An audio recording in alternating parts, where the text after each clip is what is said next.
أهلا بيكم سنة أولى إعدادي. النهاردة هنحل مع بعض تقييم الأسبوع الثالث عن درس مظاهر سطح قارة إفريقيا. يلا بينا نبدأ ونحل أول سؤال مع بعض. اكتب كلمة صح أو خطأ أمام العبارة الصحيحة. السؤال رقم 1: تنحدر هضبة البحيرات الاستوائية من الشمال إلى الجنوب.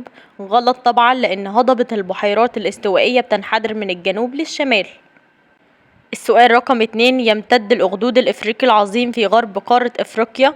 غلط طبعا، في شرق قارة إفريقيا، بالتحديد في شرق الهضبة الجنوبية.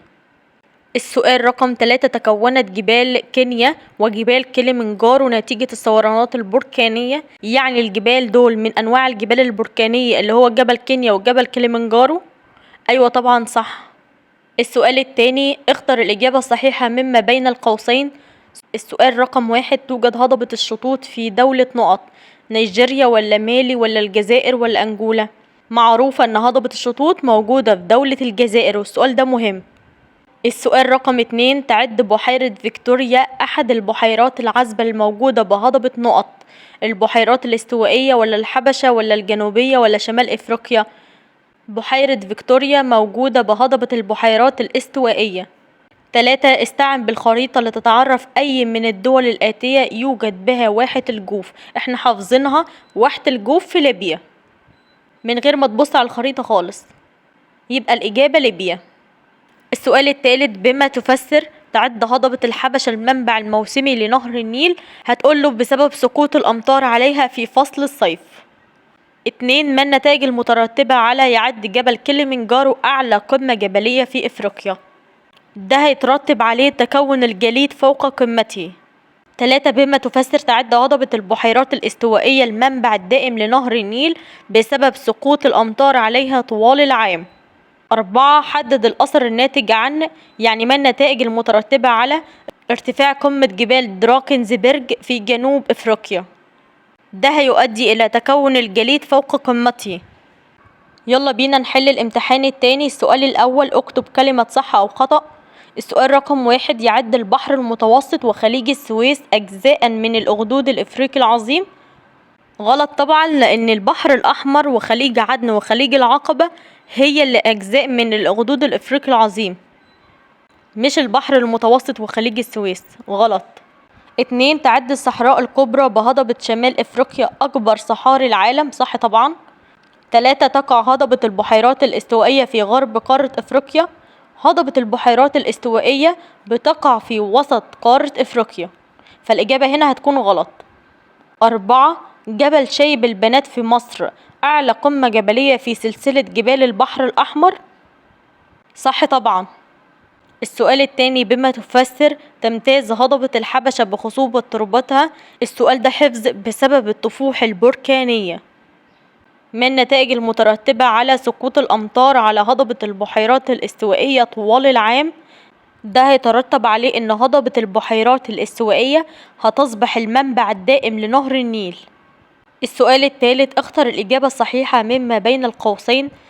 السؤال رقم 1: يعد منخفض القطارة أحد مظاهر السطح في هضبة نقط، الحبشة ولا شمال إفريقيا ولا البحيرات الاستوائية ولا الشطوط؟ منخفض القطارة ده من مظاهر سطح هضبة شمال إفريقيا. 2: تنحدر الهضبة الجنوبية بشدة نحو السواحل، الشرقية ولا الغربية ولا الجنوبية ولا الشمالية؟ الهضبة الجنوبية بتنحدر نحو السواحل الشرقية. 3: يوجد جبل طوبقال في دولة نقط، أفغانستان ولا المغرب ولا نيجيريا ولا موريتانيا؟ جبل طوبقال ده أعلى قمة جبلية في جبال أطلس وموجود في دولة المغرب. 4: أحد الجبال الالتوائية جبل نقط البحر الأحمر ولا كليمنجارو ولا الكاب ولا كينيا؟ من الجبال الالتوائية جبل الكاب وجبال أطلس. جبل الكاب ده موجود في جنوب إفريقيا، الإجابة هتكون جبل الكاب. يلا بينا نحل الامتحان الثالث. المجموعة الأولى: من خلال ملاحظتك للخريطة حدد في أي بلد إفريقي توجد الظاهرات الجغرافية الآتية. جبل طوبقال موجود في دولة المغرب، لسه قايلينها. هضبة الشطوط موجودة برضو في الجزائر، لسه قايلينها. منخفض القطارة موجود في مصر، موجود في مصر برضو من غير ما نبص على الخريطة. جبل الكاب موجود في جنوب إفريقيا، وواحة الجوف موجودة في ليبيا. 2 حدد العلاقة بين الأخدود الإفريقي العظيم وجبال البحر الأحمر. هتقوله إن جبال البحر الأحمر جزء من الأخدود الإفريقي العظيم. بما تفسر تمتاز هضبة الحبشة بخصوبة تربتها. هتقوله بسبب الطفوح البركانية. احنا خلاص حفظنا السؤال ده. ما النتائج المترتبة على الثورانات البركانية؟ هتقوله هيؤدي إلى تكون الجبال البركانية زي جبل كينيا وجبل كليمنجارو وجبال دراكنزبرج. 5 دلل على تتنوع مظاهر السطح فوق هضبة شمال إفريقيا. هتقوله إن هضبة شمال إفريقيا موجود عليها جبال زي جبل العوينات ومنخفضات كمان زي منخفض القطارة موجود في مصر، وواحات زي واحة سيوة في مصر وواحة الجوف في ليبيا، وصحراء مثل الصحراء الكبرى. ممكن برضو يجيبلك أسئلة من المجموعة التانية. ما المقصود بالجبال البركانية مع ذكر المثال؟ الجبال البركانية دي جبال تكونت نتيجة الثورانات البركانية، من أمثلتها جبل كينيا وكليمنجارو وجبال دراكنزبرج. 2 حدد وجه الشبه والاختلاف بين هضبة البحيرات الاستوائية وهضبة الحبشة بالنسبة لنهر النيل.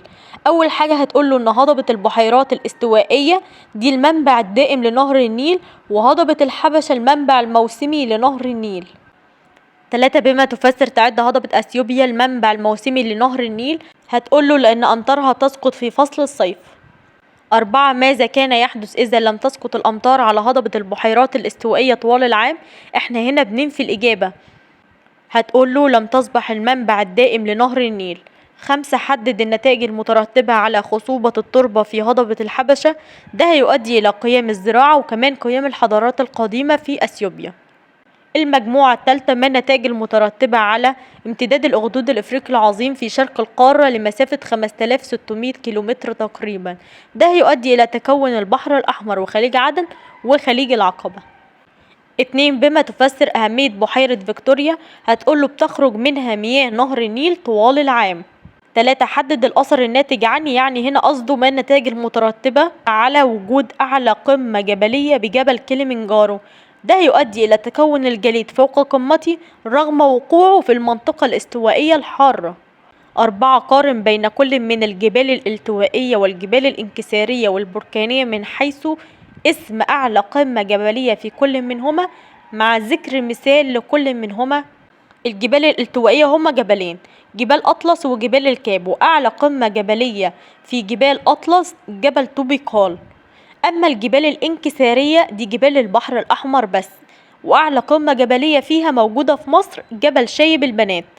أما الجبال البركانية هما 3، جبل كينيا وكليمنجارو وجبال دراكنزبرج.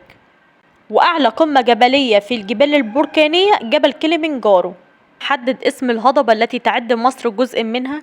احنا لو جبنا الخريطة وحطينا كل الهضاب اللي احنا خدناها على الخريطة هتلاقي ان مصر جزء من هضبة اسمها هضبة شمال افريقيا. اسمها ايه؟ هضبة شمال افريقيا. يبقى مصر جزء من هضبة اسمها هضبة شمال افريقيا. وبكده نكون خلصنا حل اسئلة التقييمات الاسبوعية للاسبوع الثالث. والسلام عليكم ورحمة الله وبركاته.